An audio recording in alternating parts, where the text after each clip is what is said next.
Assalamualaikum warahmatullahi wabarakatuh. Perkenalkan, nama saya Tias Yulia Rahmawati. Saya adalah mahasiswa PPG dalam jabatan kategori 2 Universitas Jember, program studi pendidikan biologi. Saya merupakan guru mata pelajaran biologi di SMA Negeri 1 Tuban. SMA Negeri 1 Tuban telah mengimplementasikan kurikulum Merdeka. Kurikulum Merdeka tentunya tidak lepas dari pembelajaran diferensiasi. Pada video pembelajaran kali ini, saya menerapkan diferensiasi konten dan diferensiasi produk. Dan mode pembelajaran problem based learning atau pembelajaran yang berbasis pada masalah. Selain itu, saya juga menerapkan pendekatan TPACK. Semoga bermanfaat dan selamat menyaksikan.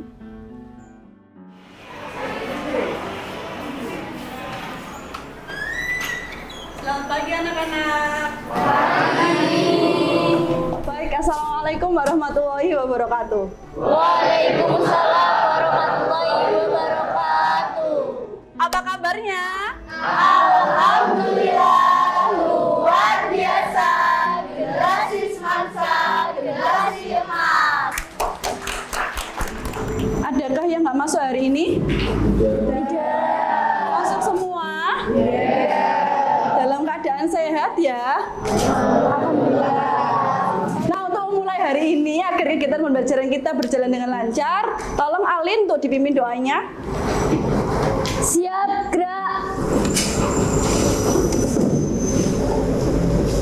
Berdoa mulai.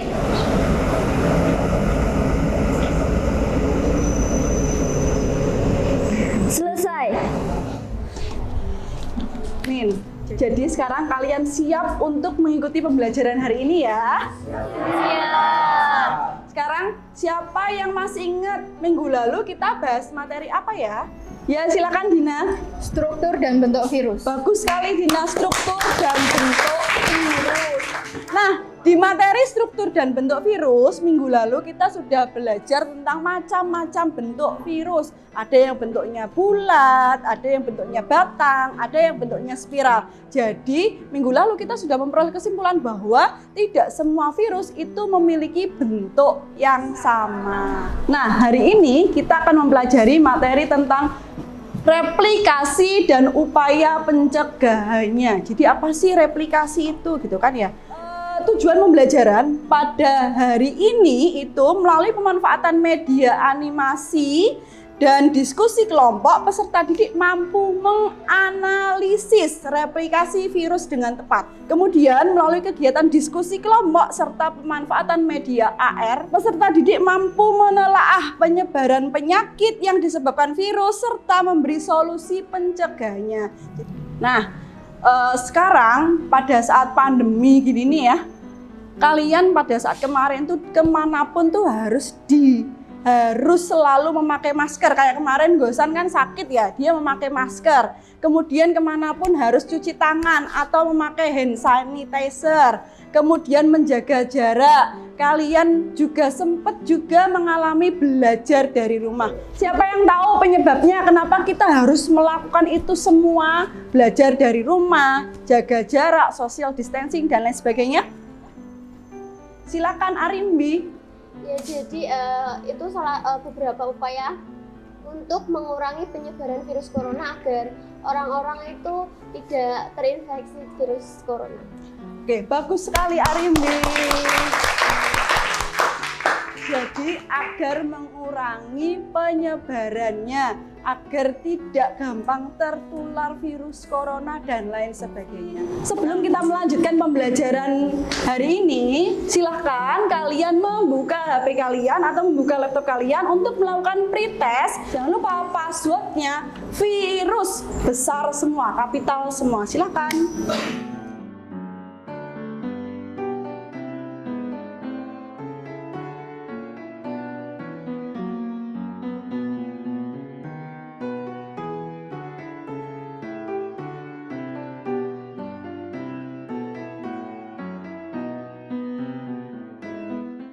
Nah, Bu Tias kan sudah membagikan LKPD ya di kalian ya. Nah, sekarang silahkan ini LKPD-nya LKPD berbasis masalah. Jadi seperti biasanya ada 5 tahap dalam proses pembelajaran di LKPD ini. Sekarang kalian boleh silakan memasuki materi yang pertama. Di situ ada barcode.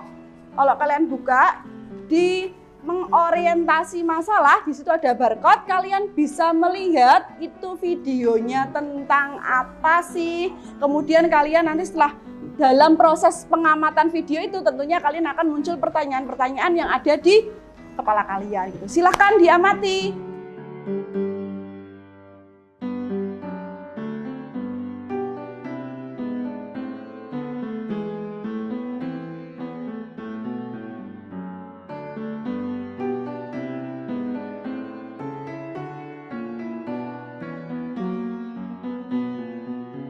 Baik, sudah mengamati videonya ya? Sudah. Tentang apa sih videonya? Tentang penyebaran virus corona. Tentang penyebaran virus corona. Nah, setelah mengamati video tersebut, tentunya setelah kalian mengamati video tadi, kalian memiliki beberapa pertanyaan nih tentang video tersebut atau tentang pembelajaran-pembelajaran kita nantinya. Kira-kira siapa yang punya pertanyaan? Ya, silakan Rohmah. Di sini saya izin bertanya, Bu. Setelah saya melihat video tersebut, bagaimana sih cara virus berpindah dari satu orang ke orang yang lain itu bagaimana caranya? Bagus, terima kasih Rohmah pertanyaannya. Jadi pertanyaan dari Rohmah, bagaimana sih virus itu kok bisa berpindah dari satu tubuh orang ke orang yang lain? Oke, kita simpan dulu ya pertanyaannya. Ada lagi pertanyaan? Ya Fikri, silakan. Ya Bu, izin bertanyakan, tadi di video tersebut adalah tentang penularan dari virus. Apakah semua virus itu menularnya melalui udara atau air saja? Oke, baik, terima kasih Fikri. Jadi pertanyaannya Fikri, apakah virus itu hanya menularnya melalui udara atau air, percikan air liur saja, ataukah bisa dengan cara yang lain tuh? Oke, pertanyaan kedua kita simpan dulu. Pertanyaan lagi, ada nggak pertanyaan yang bertanya? Ya, silakan Delia. Apakah virus dari hewan itu bisa menular pada manusia? Mengapa demikian? Oke, terima kasih Delia. Nah, pertanyaan-pertanyaan ini nantinya akan kita pecahkan dalam kegiatan diskusi. Nah, sekarang Bu Tias minta tolong sekretarisnya untuk membuat kelompok. Silahkan sekretarisnya. Jadi kita akan membagi kelompoknya ini sesuai aplikasi Spin. Nanti duduk sesuai kelompoknya masing-masing ya. Iya.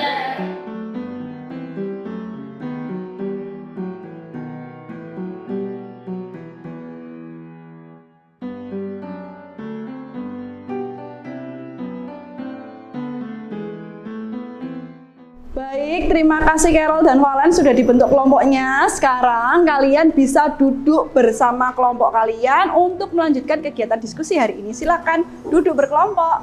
Sudah duduk bersama kelompoknya masing-masing ya? Nah, kalian juga silakan lanjutkan berdiskusi untuk membahas kira-kira penyakit yang disebabkan oleh virus apa yang ingin kalian ketahui lebih lanjut, baik penyebarannya, penyebabnya, pencegahannya, dan lain sebagainya. Nanti kalian juga bisa dalam berkelompok itu menentukan produknya atau penyampaiannya untuk dipresentasikan itu akan memilih dalam produk apa, misalkan dalam bentuk PPT, infografis, atau dalam bentuk poster. Itu nanti dibebaskan ke kelompok kalian. Paham? Oke, silakan dilanjutkan kegiatan diskusinya.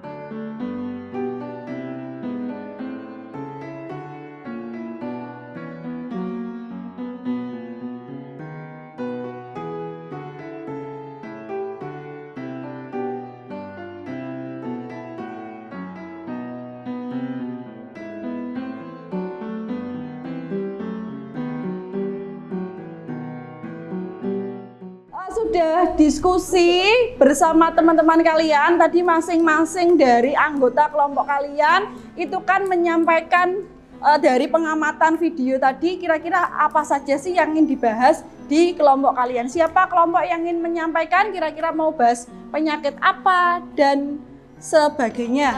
Untuk kelompok 4 kita akan membahas tentang penyakit rabies.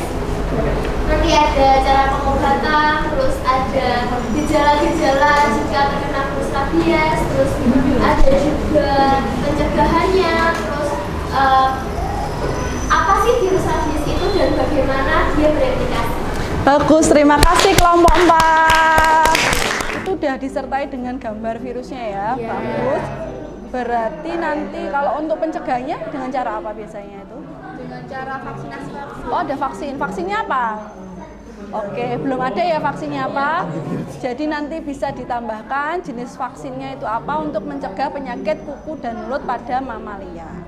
Kelompok 5 bahas tentang penyakit apa? Cacar air. Cacar air. Penyebarannya tuh lewat apa cacar air? Ada beberapa penyebaran melalui percikan lidah atau kontak langsung dengan cairan yang berasal dari luar. Berarti melalui cairannya. Penyebabnya virusnya apa? Virus varicella zoster. Varicella zoster. Virus cacar air itu mematikan apa tidak? Kalau dari referensi yang kalian baca?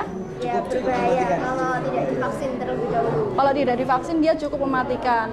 Nah, dari referensi yang kalian baca, vaksinnya itu apa namanya? Vaksin Varicella. Vaksin varicella. Oke, baik.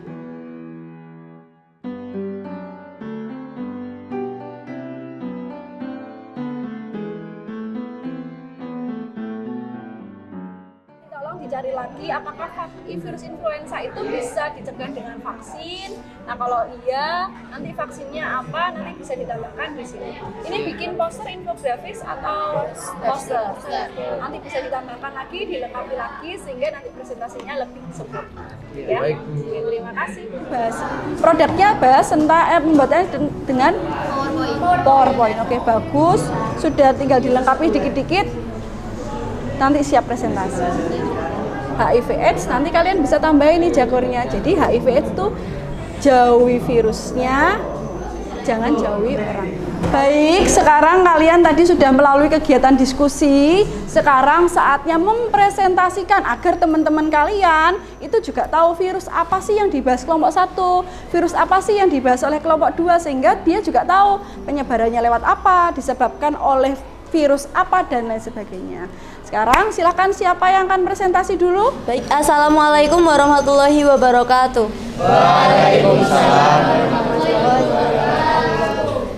Kami dari kelompok 2 akan menjelaskan tentang penyakit herpes yang disebabkan oleh herpes virus.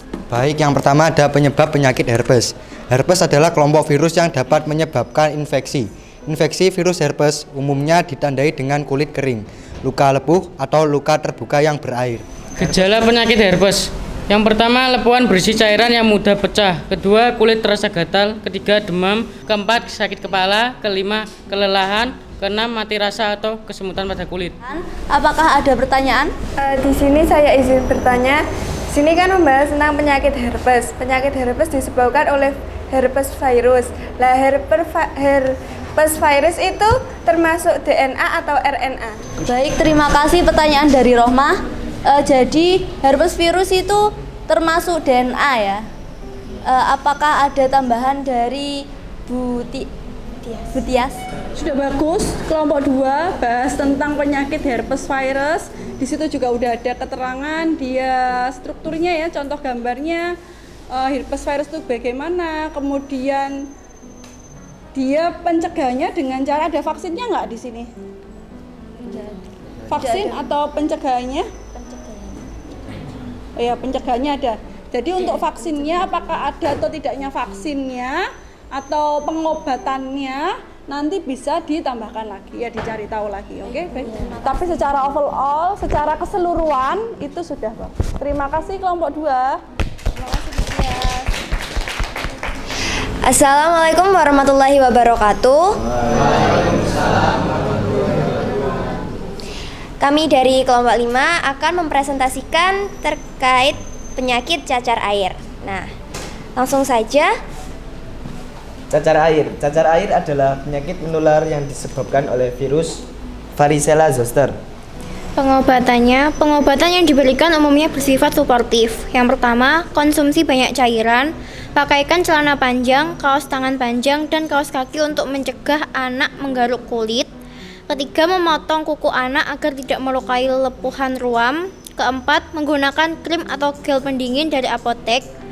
Kelima, mandi dengan air dingin untuk meredakan gatal. Keenam, menggunakan pakaian longgar dengan bahan yang lembut. Nah, sekian presentasi dari kelompok kami. Apakah ada yang ditanyakan? Baik, Nisa, silahkan. Baik, saya bertanya, mengapa saat terkena cacar air kita dianjurkan untuk mengonsumsi banyak cairan? Terima kasih. Terima kasih pertanyaan dari Nisa. Di sini kita dianjurkan untuk meminum air putih dengan cukup agar tidak mengalami dehidrasi. Karena saat terkena penyakit cacar air, kita mengeluarkan cukup banyak cairan tubuh. Sekian presentasi dari kelompok kami. Mohon maaf. Wassalamualaikum warahmatullahi wabarakatuh. Kami dari kelompok 1 ingin mempresentasikan hasil diskusi kami mengenai virus HIV yang menyerang imun tubuh. Penularan yang akan dijelaskan oleh Aini. Penularan AIDS atau HIV bisa melalui 1. Hubungan seksual yang tidak aman, 2. Menggunakan jarum suntik yang tidak steril, 3. Kehamilan dan menyusui, 4. Transfusi darah dan donor organ, 5. Dan titik. Selanjutnya ada gejala yang akan dijelaskan oleh Nabila. Gejala yang dapat ditimbulkan 1. Demam, 2. Kedinginan, 3. nyeri otot, 4. sakit pada tenggorokan, 5. Mudah untuk lelah atau lemas, 6. Pembengkakan kelenjar getah bening, 7. ruam, 8. Adanya luka beranas di alat kelamin. Baik, itu saja materi yang sudah kelompok kami sampaikan. Apakah ada yang ditanyakan? Baik, Yusuf, silakan untuk bertanya. Kan tadi disebutkan HIV nggak ada obatnya. Nah, kira-kira berapa lama sih orang yang terkena HIV? Baik, terima kasih atas pertanyaannya. Izinkan kelompok kami untuk menjawab. Jadi seperti yang disebutkan tadi bahwa AIDS itu belum ada obatnya. Jadi masa infeksi HIV selama stadium akhir itu bisa berlangsung hingga 10 tahun atau lebih. Baik. Ini sudah bahas tentang HIV AIDS. Tadi pertanyaan bagus dari Yusuf. Dia menanyakan bagaimana sih cara orang yang terkena HIV kira-kira bisa bertahan hidup berapa lama gitu. Karena itu nggak ada obatnya gitu kan. Nah, memang obatnya belum ditemukan, tetapi pemerintah saat ini itu memberikan obat secara gratis pada penderita yang terkena HIV untuk dapat menjaga kestabilan imunitasnya agar tidak terlalu drop. Itu nama obatnya adalah obat ARV. Jadi itu harus mengkonsumsi obat-obat itu. Nah, kan di sini juga dijelaskan bahwa penularannya juga dari ibu hamil, ibu menyusui dan lain sebagainya kan. Nah, jika seorang pasien yang terkena HIV itu dia mengkonsumsi obat ARV ya, misalkan HIV sesama HIV menikah, kemudian dia mengkonsumsi obat ARV, itu bisa saja anak yang dikandungnya dan dilahirkannya itu bebas HIV. Karena sudah tidak terdeteksi virus HIV di tubuhnya. Bukan berarti dia sembuh loh ya. Dia bisa saja kambuh karena ada obat ARV tadi yang untuk mengendalikan daya patogen virusnya. Nanti bisa dicari lagi ya kelompok 1. Sudah bagus penjelasannya, nanti tinggal ditambahi yang tadi Bu Tia sampaikan. Terima kasih kelompok 1. Baik, hari ini kita sudah melalui banyak proses pembelajaran, mulai kalian melihat video, kemudian kalian berdiskusi, lalu dilanjutkan dengan presentasi. Nah, siapa di antara kalian yang bisa menyimpulkan kegiatan pembelajaran hari ini? Silahkan Insan. Baik, terima kasih Bu Tias atas kesempatannya. Bahwa pembelajaran kali ini tuh sangat bermanfaat sekali bagi kita semua. Dari pembelajaran yang awal, bagaimana kita tahu virus itu pencegahannya itu gimana dan penyebarannya itu bagaimana. Dan tadi juga kita sudah melakukan yang namanya diskusi dan mempresentasikan bagaimana hasil diskusi kita yang mengenai berbagai virus, pencegahannya dan penyebarannya juga. Dan sebelum kita melakukan diskusi juga, kita sudah menonton yang namanya video dari YouTube. tentang penyebaran virus corona dan juga dari assemble yang menggunakan AR yang kita bisa melihat bagaimana virus secara 3G seperti itu. Terima kasih Insan. Baik, Aat silahkan. Baik, setelah pembelajaran ini saya dapat mengetahui banyak tentang macam-macam jenis virus dan juga penyakit dan gejalanya, terus penyebaran virusnya dan bagaimana cara mencegah virus itu. Siapa lagi yang ingin menyampaikan kesimpulan pembelajaran hari ini? Silakan, Umam. Virus itu dapat menyebabkan berbagai macam penyakit yang berbahaya. Maka dari itu kita harus belajar cara menangani dan mengobati yang berbeda. Oke, terima kasih Umam. Jadi kesimpulan dari teman-temanmu tadi, dari pembelajaran hari ini kita dapat mempelajari banyak sekali jenis penyakit yang ternyata disebabkan oleh virus. Ada bagaimana cara pencegahannya, kemudian penularannya bagaimana, kemudian vaksinnya itu vaksin apa sih, gejalanya seperti apa. Nah, di antara setelah proses pembelajaran tadi, kira-kira di antara kalian ada nggak yang maksudnya ada yang masih bingung atau Bu saya kurang paham bagian ini Bu gitu. Ada nggak? Silakan. Bosan?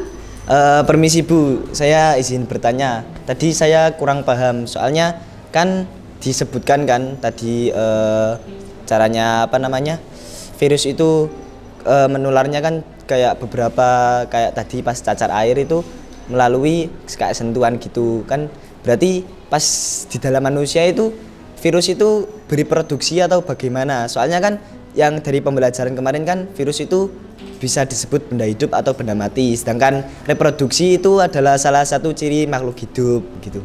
Terima kasih Gosan atas pertanyaan, bagus sekali pertanyaannya.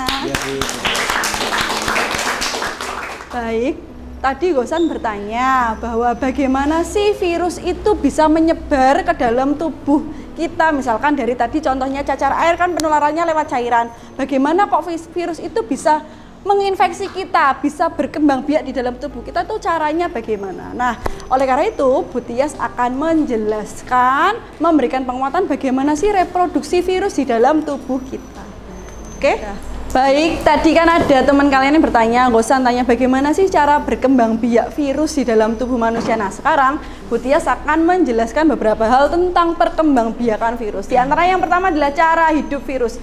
Seperti yang kemarin kita pelajari di minggu lalu bahwa virus itu hanya bisa hidup dan bereproduksi di sel hidup yang lain ya. Jadi di makhluk hidup yang lain. Nah, itu disebut juga dengan parasit intraseluler obligat. Nah, virus itu bisa hidup hanya di kisaran inang yang cocok. Nah, pada dasarnya reproduksi virus itu melalui 5 tahap. Yang pertama, adsorpsi, kemudian penetrasi, lalu sintesis, terus pematangan, dan yang terakhir lisis. Nah, lisis itu merupakan ciri khas dari siklus litik bagus. Maksudnya gimana sih gitu kan? Ada DNA-nya virus yang masuk, ada DNA-nya bakteri, ya kan?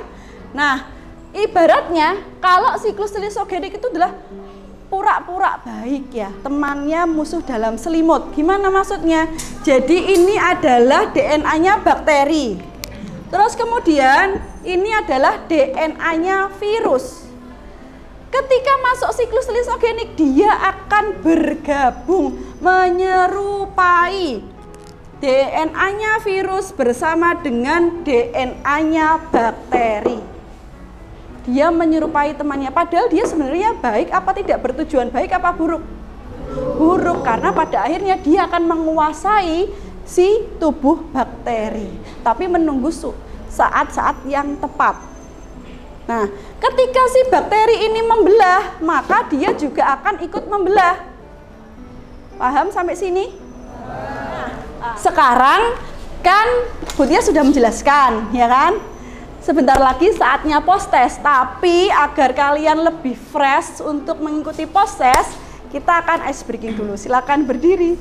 Konsentrasi, konsentrasi dimulai. cepat.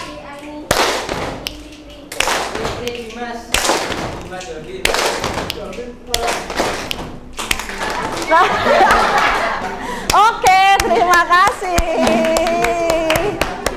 Sudah mulai fresh ya, tadi udah Bu Tia jelaskan. Sekarang saatnya kalian post test sehingga buku-buku yang ada di meja, baik LKPD tolong untuk dimasukkan sehingga kalian akan lebih siap mengikuti post test. Jangan lupa kalau sudah masuk ke link yang Bu Tia sudah bagikan, passwordnya adalah replikasi kapital semua. Oke? Silakan dimulai.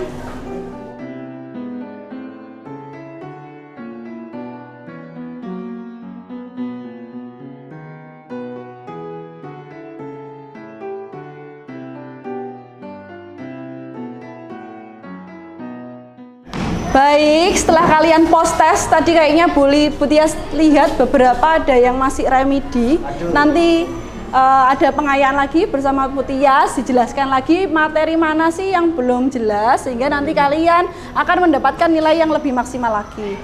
Baik, setelah kalian tadi mengikuti post test dan mengikuti kegiatan pembelajaran hari ini semuanya, mulai dari melihat video, diskusi, kemudian kalian presentasi, kita ada ice breaking juga. Nah, Bu Tias ingin kalian menuliskan bagaimana perasaan kalian selama mengikuti pembelajaran hari ini. Tolong tuliskan apakah kesannya gimana pembelajaran hari ini. Silahkan dituliskan, jangan lupa diberi nama ya.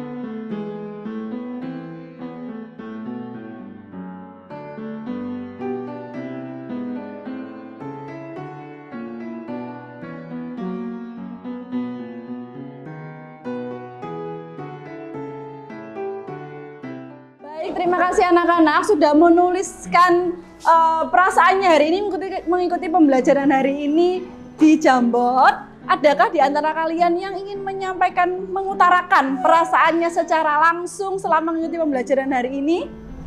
Baik, terima kasih Bu. Menurut saya pembelajaran hari ini sangat menyenangkan karena tadi kita juga bisa tahu bagaimana cara kita untuk mencegah penularan virus, dan tadi juga kita bisa melihat virus di AR.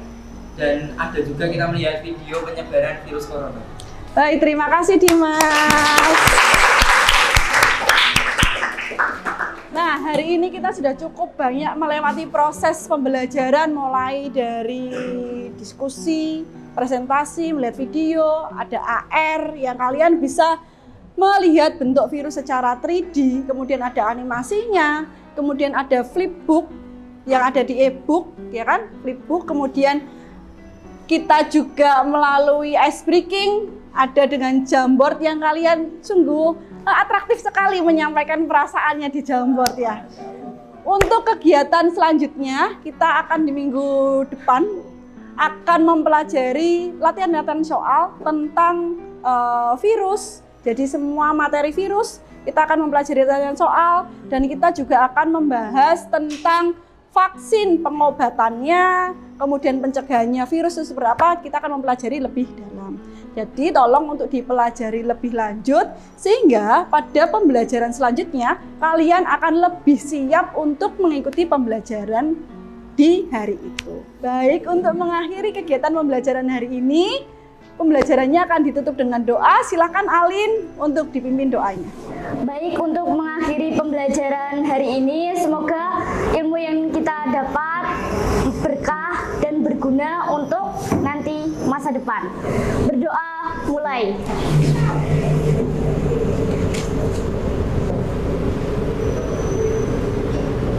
Selesai.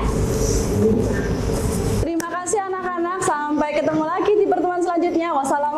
warahmatullahi wabarakatuh. Waalaikumsalam warahmatullahi wabarakatuh.